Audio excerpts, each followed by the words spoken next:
우리 다 같이 로마서 8장 1절에서 11절까지 교독을 하겠습니다. 248페이지입니다. 그러므로 이제 그리스도 예수 안에 있는 자에게는 결코 정죄함이 없나니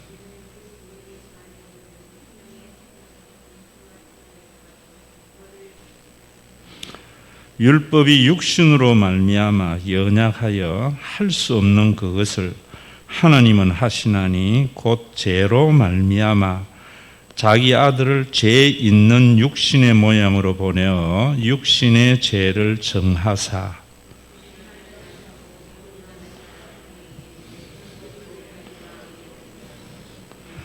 육신을 따르는 자는 육신의 일을, 영을 따르는 자는 영의 일을 생각하나니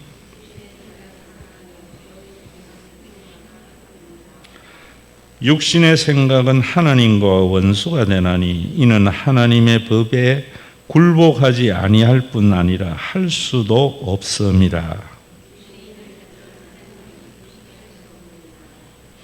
만일 너희 속에 하나님의 영이 거하시면 너희가 육신에 있지 아니하고 영에 있나니 누구든지 그리스도의 영이 없으면 하나님의 사람이 아니니라.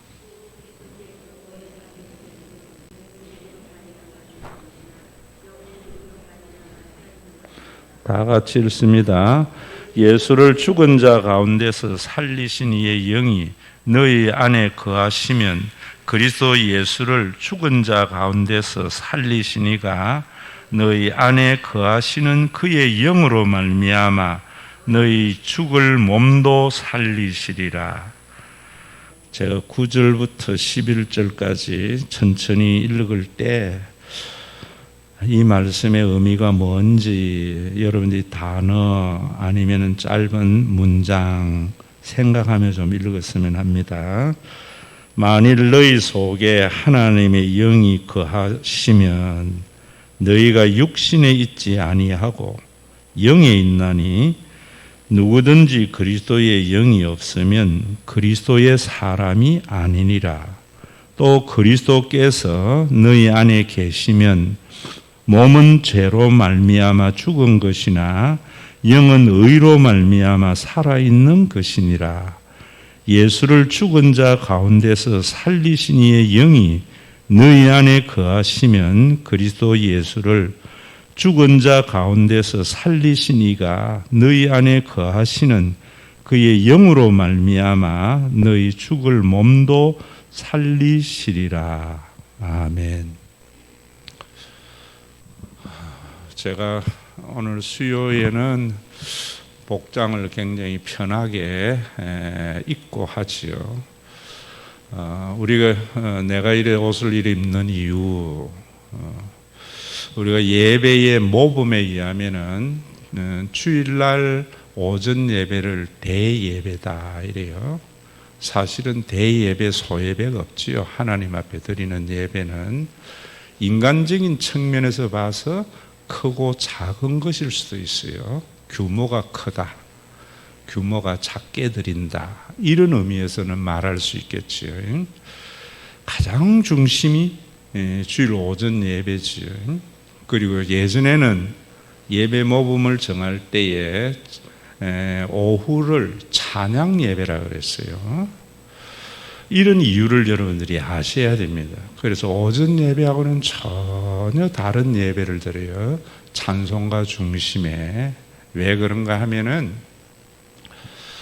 우리가 오전에는 하나님 앞에 예배라는 것은 우리가 굴복한다, 이런 의미가 있어요. 복 받는 것이 아니고 굴복한다는 것은 뭐냐면은 내 생각이 아니고 하나님의 생각이 맞습니다, 이걸 고백하는 거예요. 그래서 예배를 드린다는 것은 무릎을 꿇는다, 이런 의미가 있었고, 예전에는 우리가 예배 마룻바닥에 드릴 때에 대부분 무릎을 꿇으면서 예배를 드린 것은 외형적으로 무릎을 꿇는 것보다는 우리가 마음으로 하나님 앞에 복종하겠다는 그 자세가 굉장히 중요한 거지. 우리가 그러한 말씀에 의해서 예배를 드리고 난 뒤에 그 후에 되면은 그런 사람들은 자신의 명예라든지 자신의 상황이 중요한 것이 아니라 하나님의 영광을 위해 산다. 그래서 하나님을 찬양하는 것을 하는 거예요. 그리고 나면은 이제 수요일 날 되면은 물론 이제 서양에는 수요라는 게 없지만 우리는 수요일 날은 성경 공부다 이러면서 성경 공부를 했어요. 왜 성경 공부를 했는가? 예전에는 뭐 참 이번에 노태우 대통령이 대통령이라 해야 되나 장군이라 해야 되나 어찌해야 되나 서거라 해나 죽었다 해야 되나 어쨌든 간에 그런 개념이 정리가 잘 안 되지만은 돌아가셨을 때에 노재봉이라는 총리가 옛날에 이 사람들이 육사 일기 때에는 우리나라가 대부분 글자도 모르는 문맹이 80%였다 뭐 이런 이야기도 했죠. 뭐 그게 잘 됐다 안 됐다 그 가치 판단보다는 예전에는 우리나라가 글자를 모르는 사람들이 참 많았어요. 제 어머니만 해도 외삼촌이 능치초등학교를 지으라고 땅을 내주면서도 어머니가 6살 때 돌아가셔서 오빠들 손에 컸거든요.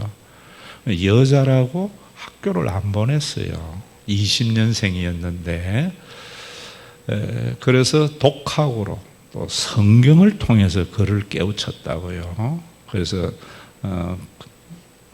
그런 잘 아셨지만은 무슨 말이냐 하면은 대다수의 사람들이 성경이 있어도 읽을 문맹이 많았다고요.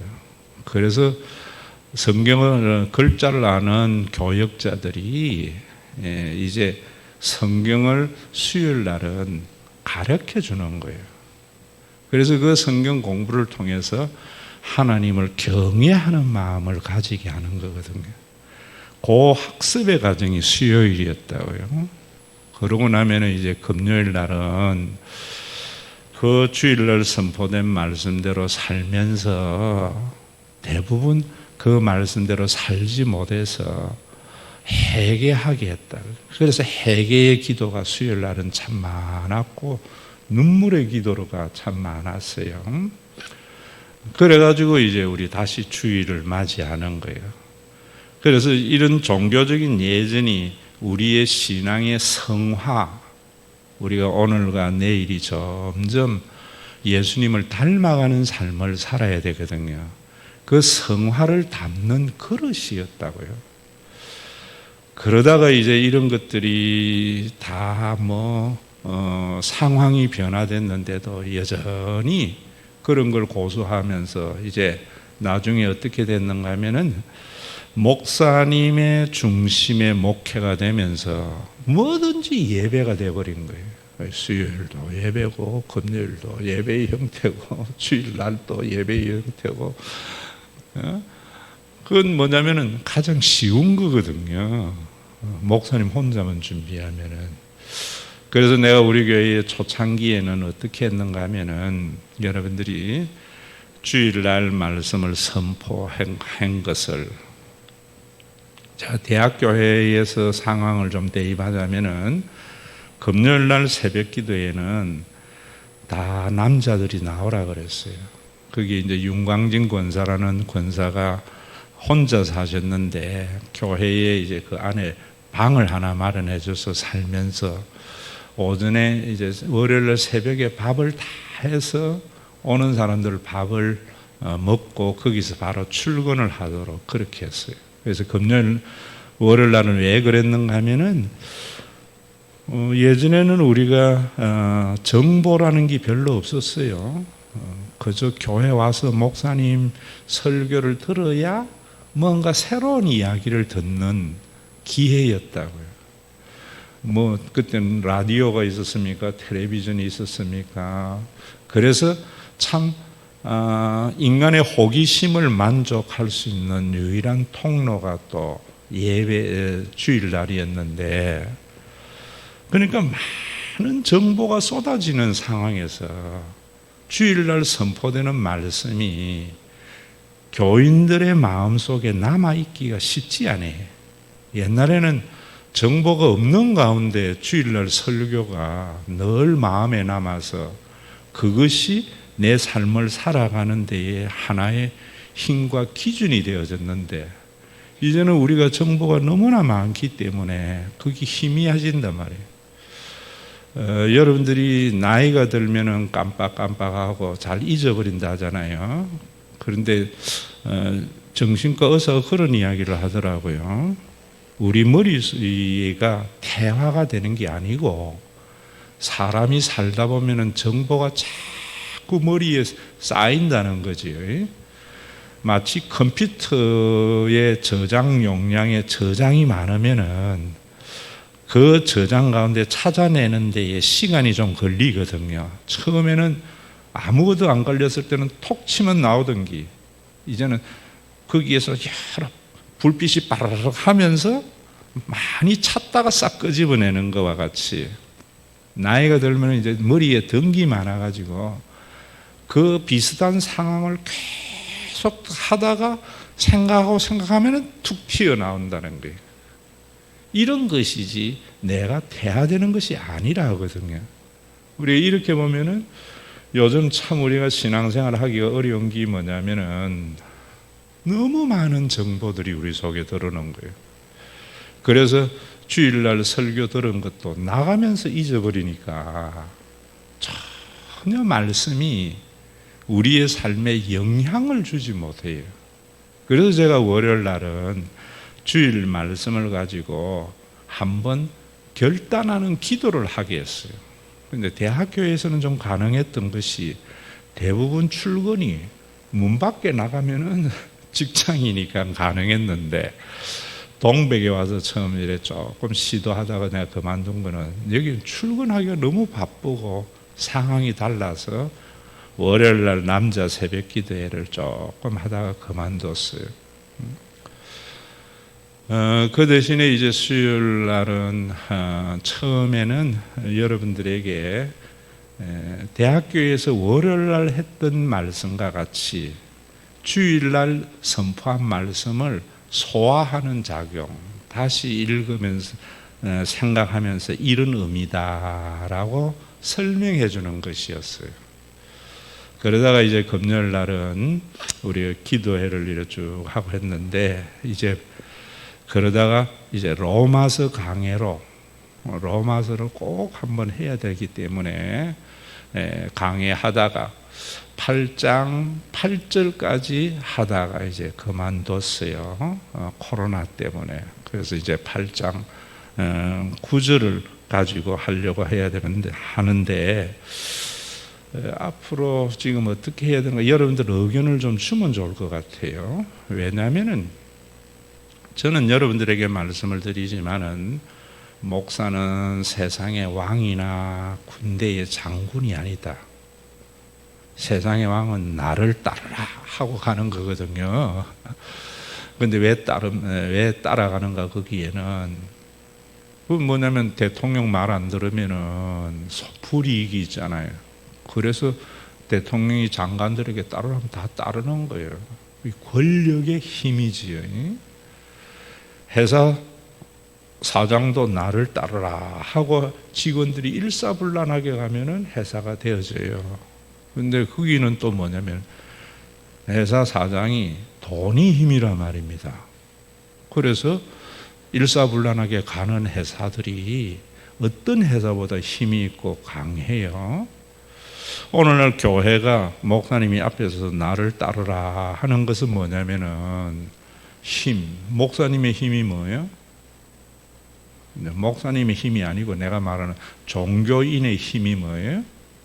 종교인의 힘은요, 권력과 돈보다도 더 큰 힘을 가지게 돼요. 그게 뭐냐면은 신적 능력. 그러니까 목사님, 종교인의 말을 따르면은 복 주고, 그 불순종하면 벌 준다. 이 우상 숭배적인 신앙 체계를 사람들에게 딱 심어 놔놓으면요, 대통령이나 사장의 힘보다도 더 큰 권한을 가지게 됩니다. 그 세팅을 잘하는 사람들이 종교인이거든요. 그래서 그걸 세팅해서 교인들의 머릿속에 다 심어 놔놓으면은 목사님 손가락대로 움직인다고. 그건 목사가 아니에요. 제가 여러분들에게 말하는 목사는 그런 권력이나 종교나 돈의 힘이 아니고 존경이라는 건데, 존경은 뭐냐면은 여러분들에게 제가 말하는 것도 존경도요, 사람은 큰 것에 대해서 경외감을 가진다 그랬잖아요. 그런 게 아니에요. 하나님에 대한 경외감은 하나님은 우리보다 굉장히 크고 능력 있고 이런 게 아니라 전부 이런 죽은 경외감 때문에 교회에 억압과 학대가 생기는 거예요. 큰 것에 대해서는.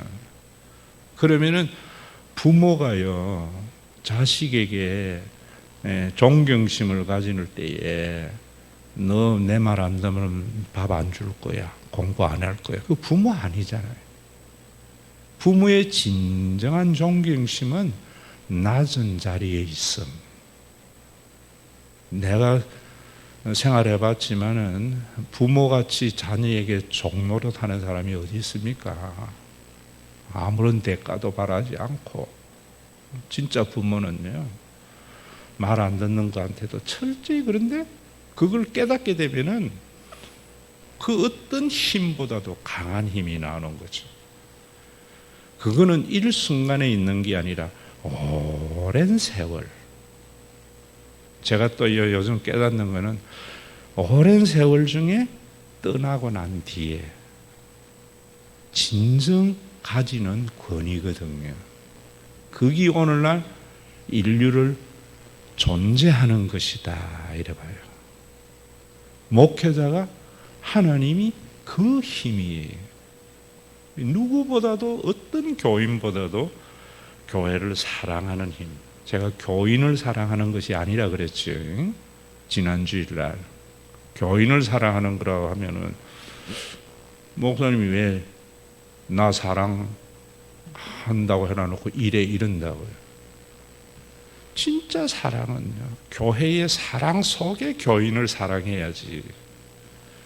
가정을 사랑하는 속에 자녀를 사랑하는 사람은 자녀가 삐뚤어 나갈 때에 그걸 수용하는 게 아니거든요.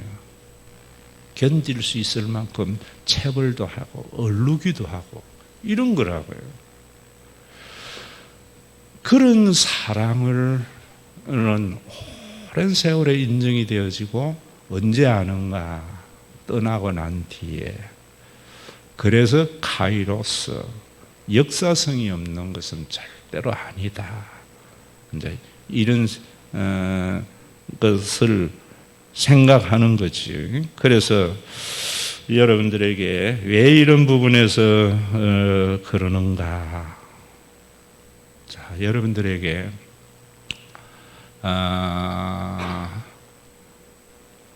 그러려면은 참 중요한 것이 알미 중요하지요. 그래서 예전엔 성경 공부였지만은 제가 좀 요즘 고민하는 것 중에 하나가 여러분들이 선택하세요. 많은 질문에 대한 답을 해야 되겠다. 그래서 나를 따르는 것이 아니라 여러분들의 요구가 뭔지를 알고 그 요구에 부합하면서 또 내가 가야 할 길을 잘 만들어져 가는 게 중요한 거예요.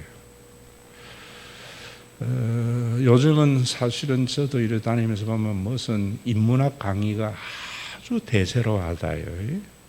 그런 것들도 여러분들에게 설명할 기회는 있지만은 제가 쭉 들어보면은 다 맞는 이야기예요. 그런데 아니에요. 복음을 알게 되면. 그거는 뭐냐면 인간 측면에서 맞지만은 인간이 그 원리대로 살아갈 수 없는 현대 철학의 가장 대표자가 여러분 3명 중에 1명이라면은 막스잖아요. 공산주의. 얼마나 이상적인 이론입니까? 그런데 70년 만에 실패한 거거든요. 왜냐하면 안 되는 거거든요. 이 저는 인문학의 한계라고 봐요. 우리는 인문학이 잘못됐다 이래버리니까 잘못이 제가 여러분들에게 말씀드리지만 일반 은총 면에서는 맞아요. 자꾸 이거 교리적으로 면으로 가니까 니는 틀리고 나는 맞고 이런다고. 복음으로 가면은요, 니는 틀리고 나는 맞고가 아니라 니는 맞는데 한계가 있다 이거예요. 성경은 진리인데 한계가 없는 절대적인 진리예요. 이 두 개가 절대적인 진리가 우리의 삶에 일반적인 은총으로 나타나는 것이 실존이에요. 제가 하는 목회가 그런 목회예요. 절대적인 진리를 이념으로 여러분들에게 강요해버리면 교리가 되어져요. 그러면은 니는 틀리고 나는 맞고 이래 나온다고. 절대적인 진리를 일반화시키는 것이 성육신 교리예요. 하나님이신 그분이 인간의 몸을 입었듯이 하나님의 절대적인 진리가 이 세상에 살아가는 여러분들에게 상대적으로 일반적으로 나타나야 돼요. 그래서 이런 것들을 깨닫게 해야 되겠다. 그런 생각에서 지금 방향 중에 하나가 노자나 장자나 공자나 이런 것들을 내가 좀 공부를 해서 나도 그런 거는 전혀 모르거든요. 그런 것들에 있어서 내가 참 답답한 게 요즘 이제 노자를 보면서 서강대의 최진석 교수의 강의도 듣고 또 김용옥 교수의 강의도 듣는데 최진석은 역시 고수예요. 그런데 김용옥은 하수더라고. 최진석은 자기가 아는 거 외에는 판단을 안 해요.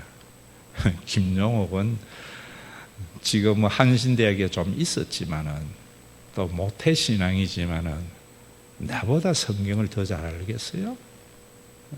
나는 성경을 지금 거의 40년을 성경 연구하고 말하고 해왔는데 모르면서 무식하면 용감하다고 기독교를 비판할 때 그보다도 더 무식한 게 김갑수예요. 그래서 내가 그런 걸 좀 보면서 여러분들에게 복음의 시각으로 이것을 알게 해야 되겠다. 그런 시간이 언제 좋을까? 수요일날 점심 먹고 이제 성경 이렇게 하고 오후에 2시나 그 시간을 하는 게 좋을까? 토요일 날이 좋을까? 왜냐면 여기 이제 안 오면 안 되거든요. 그래서 여러분들에게 가장 적절한 시간이 언제일까? 이런 생각, 그런 것도 하면서 또 뭐냐면 여러분들이 내 설교를 들어보면 참 감사한 게 뭐냐면 목사님이 설교의 내용이 이해가 안 됩니다. 잘못됐습니다. 저는 이런 사람이 진짜 신앙인이래요. 신앙이라고 봐요.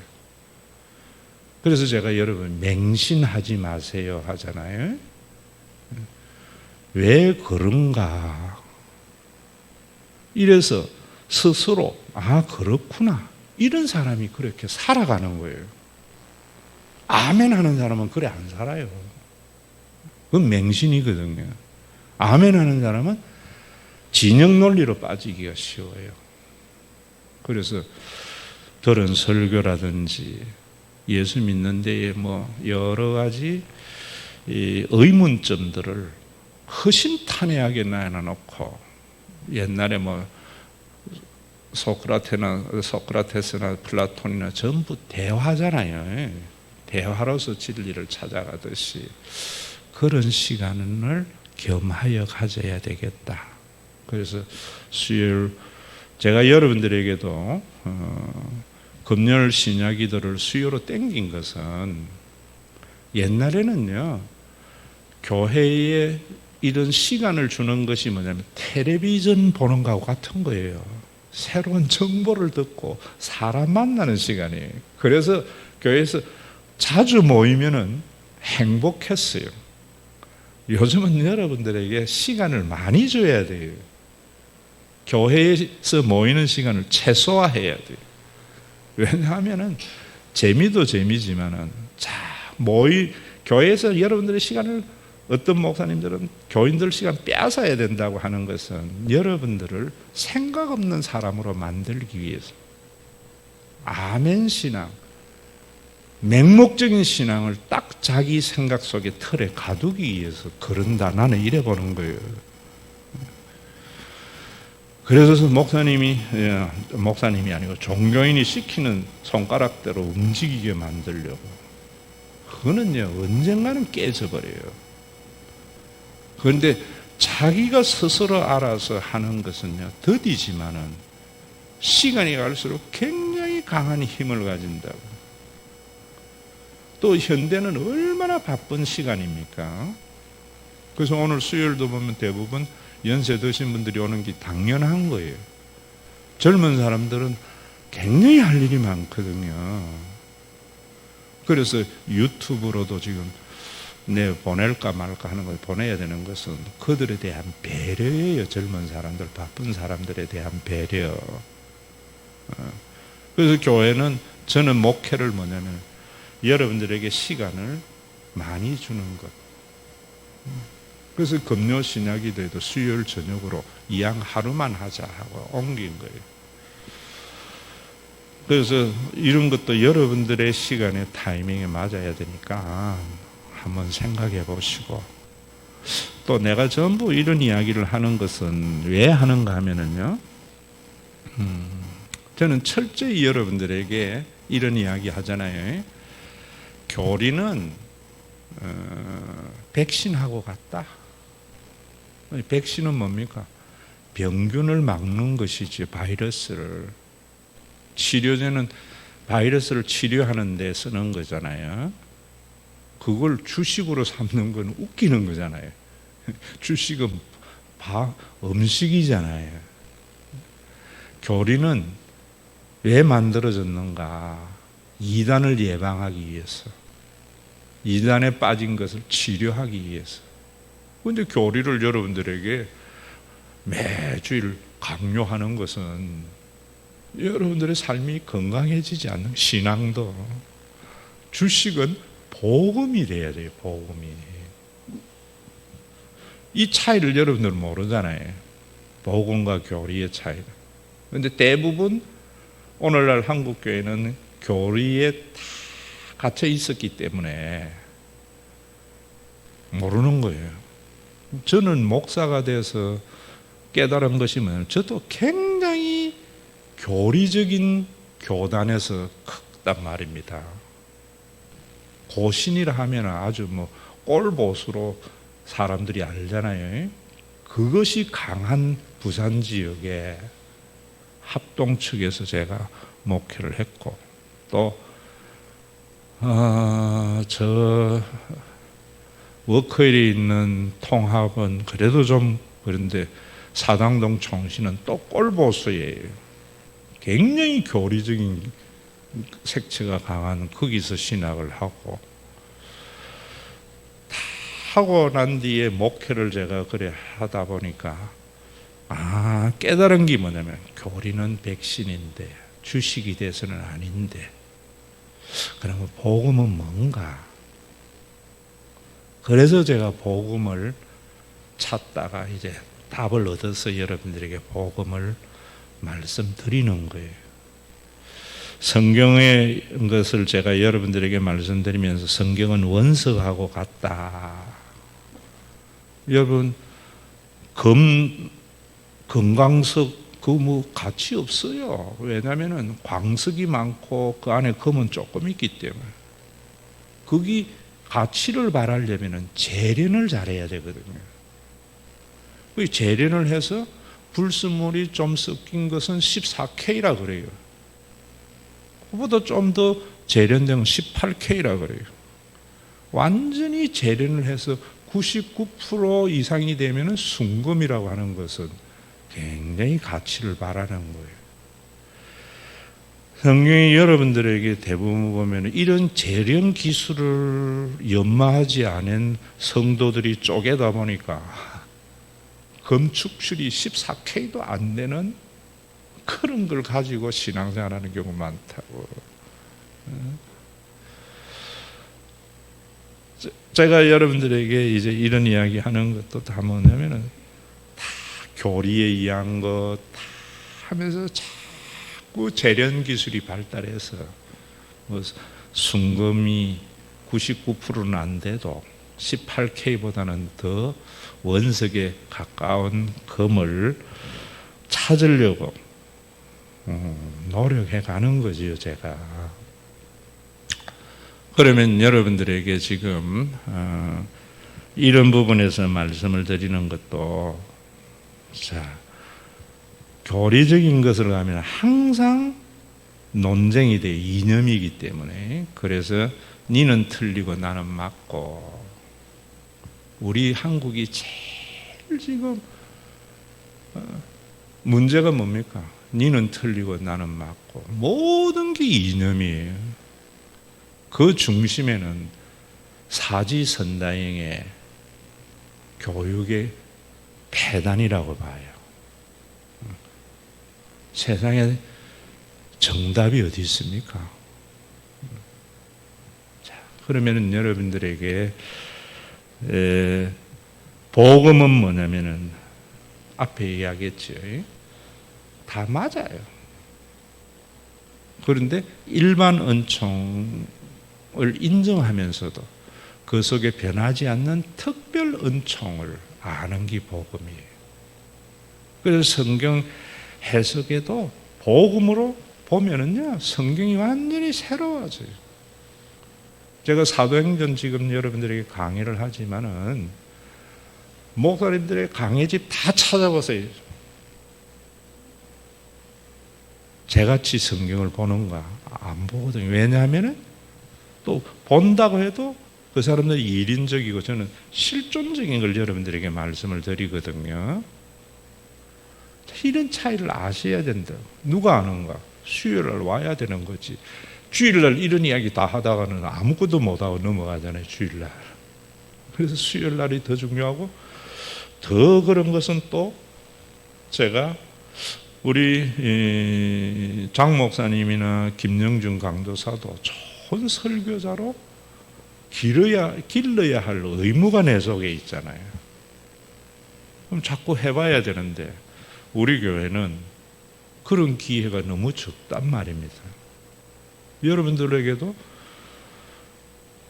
그런 사명이 있어요. 그런 분들의 설교를 귀하게 여기고 여러분들이 자꾸 격려해주고 이래야 커나가는 거예요. 왜 목사님이 안 하고 저 사람들이 하나 이래버리면 우리 교회는 내가 교주가 되기가 쉽고 성장하는 후계자가 안 나온다고요.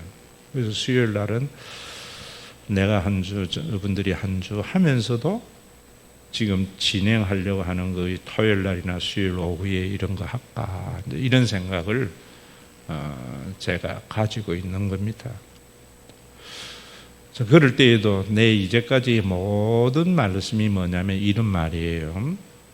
여러분들이 딱 복음의 시작이라고 할 때 예수님이 첫 마디가 회개하라, 천국이 가까이 왔다 이러잖아요.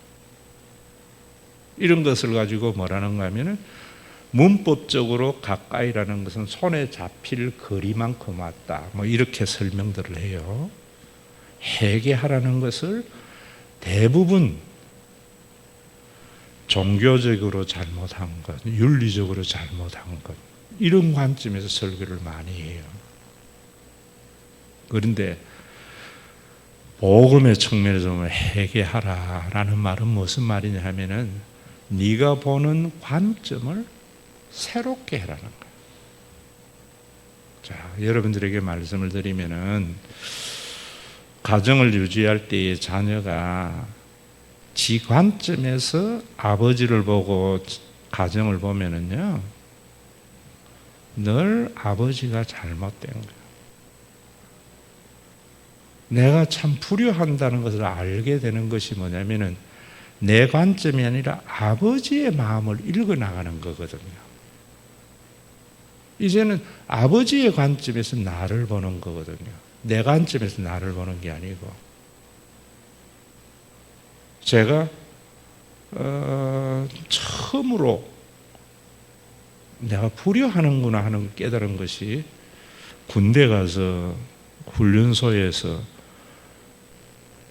뭐 잘못했는 건지도 모르겠는데 나도 모르게 맨 마지막에 쓰는 제약이 불효, 자식, 종우, 올림. 존재 자체가 불효더라고. 그러고 나니까 왜 아버지가 옛날에 그랬던가 엄마가 그랬던가 하는 게 전혀 새로운 관점에서 보여요. 그때부터 삶이 이제 변화되기를 시작했는데 또 제대하고 나니까 뭐 또 원위치로 가지만은 그래도 변화가 시작이 되어지는 거예요. 제가 거듭남이라는 것이 그런 거예요. 거듭남이나 회개는 하나님도 내 관점에서 보고 다른 사람도 내 관점에서 보고 모든 걸 지 관점에서 보는 거예요. 여러분 복음으로 교인들을 신앙훈련을 안 시키면은요 진짜로 골치 아픈 장로, 권사, 목사 돼버려요. 관점의 변화 없이 다 알기는 아는 거예요. 다 아니까 지관점의 변화가 없으니까 전부 비판의 대상이죠. 자기만 옳지요. 그게 바리새인이에요. 그래서 제가 이런 부분들을 여러분들에게 하는 거는 제 개인적인 경험도 중요한데 제가 이제 나이가 들어가서 가정을 이룰 때에 아버지가 제일 많이 하시는 말씀이 이제 커서 내가 하는 말인데 자기의 본심을 이야기를 해주더라. 제가 가출까지도 했다고 했잖아요. 했을 때 나는요 충격 중에 하나가 내가 너를 얼마나 사랑하는데 아버지가 나를 사랑해? 자기가 못 이룬 꿈을 나를 통해서 이루려고 내 젊음을 다 빼앗아가는 분인지. 우리 집에서 아버지가 유일하게 나에게만 모든 간섭을 했거든요. 내 동생은 굉장히 형은 장남이라고 여러분들에게 말씀드렸잖아요. 귀한 아들이라고. 동생은 이거는 운동의 능력은 뛰어나고 그렇게 머리는 나보다 안 좋았던 것 같아요. 저는 그래도요 노회찬이하고 동기, 노회찬이가 중학교까지는 그 영화 보세요. 굉장히 모범생이었어요. 경기고등학교 가면서 노회찬이가 전교 한 30등, 50등 정도 했었어요. 고등학교 이제 경기고등학교 가서 완전히 눈을 따라요. 그래서 중학교의 해찬이, 고등학교의 해찬이는 완전히 다른 해찬이죠. 중학교 동기회 때 오면은 그런 이야기 해요. 경기고등학교는 자기가 사람 취급 못 받는다고. 그래서 동창회 안 가는데 중학교 동창회는 온다고. 왜냐면 경기고등학교는 전부 모범생, 한교안 이런 사람들만 있으니까 별종이잖아요. 저는 아버지의 본심을 내 관점으로 할 때에는 늘 반항이었고 이런 것이. 이 아버지의 마음을, 그래서 여러분들에게 요즘 제가 자꾸 내 마음을, 내 본심을 이야기를 하잖아요. 그건 나를 존경하고 알아달라는 게 아니고, 그래야 여러분들이 진짜로 신앙인이 되기 때문에. 그래서 성경을 볼 때에도 인간의 관점, 교리적인 관점, 자기 관점에서 한번 봐보세요. 그게 그거예요. 그런데 그 문장 단어 하나에 하나님의 본심이 뭘까라고 보면 완전히 새로 보여요. 그것을 생각하게 한 성경이면 에레미야 에가사. 예.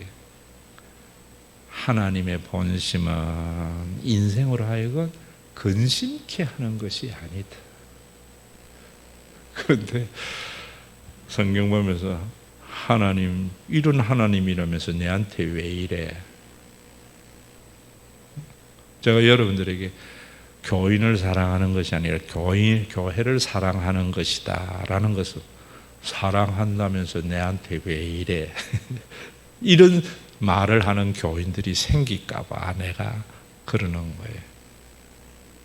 하나님은 우리 한 사람 한 사람을 정말 귀하게 여기지만은 그 귀하게 여기는 것이 성령 공동체를 위한 것이고, 성령 공동체는 하나님이 한 사람을 귀하게 여긴 것을 대신해 줘야 되고, 이 구조가 굉장한 구조예요.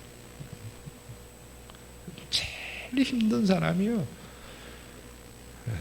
나를 안다는 거예요.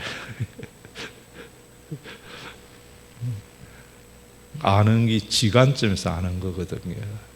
그래서 지관점에서 비판하고 이야기할 때 나도요. 회개하라. 하나님의 마음을 알아라. 그러면은 천국을 네가 붙잡을 수 있다. 그래 되면은 신앙이 교리가 아니고 삶의 실존이 되는 거예요. 실존. 삶의 실존이 되면은 자유함이 얻어져요. 인간이기 때문에 입시생을 앞두고 뭐 그런 거 걱정해 이러면은 에피큐리안적인 것이 되는 거예요. 이미 하나님의 나라가 이루어진 것 같이. 우리는 걱정이 되지만은 하나님의 눈으로 보면은, 복음의 관점에서 보면은 걱정이 굉장히 작아져요. 이 자유함이 있어야 돼요. 왜 있어야 되는가요? 작아지기 위해서. 이러면 노자가 되어버리는 거예요. 작아진 사람들이 모이면은 그 걱정하는 문제를 좋은 공동체를 통해서 해결이 되어져요. 그래서 제가 여러분들에게 하는 이야기 중에 그런 이야기 하는 거예요. 우리 아들 대에는 좋은 대학 안 나와도 걱정하지 않는 사회가 되도록 예수제이들이 앞장서자. 이런 말이 그런 말이에요. 그런데 누가 그런 삶을 사는가? 당장 내 아들이 중요한데 하나님과 천국을 인정하는 사람. 이게 노자와 기독교의 차이예요. 노자는 신을 극복한 사람이라 하거든요. 그래서 도와 도도, 상제, 신도 도 앞에 있는 게 아니다. 자, 이런 거는 제가 나중에 이제 지금 제목은 제가 정해놨어요. 아고라 강장. 거기 토요일이 있든지 수요일이든지 그 모임을 아고라 강장. 헬라 시대에 아고라는 시장, 광장을 의미하지만은 거기에서 많은 진리 논쟁이 있는 곳이에요.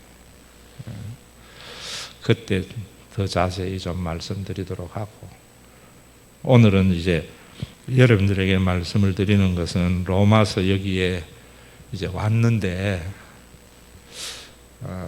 9절에서 11절은 이제 시간 다 됐으니까 다음에 하자.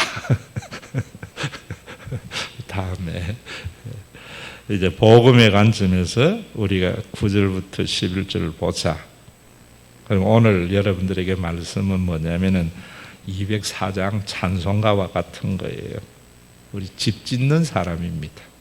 내 집도 짓고 국가라는 집도 짓고 교회라는 집도 짓는 사람들이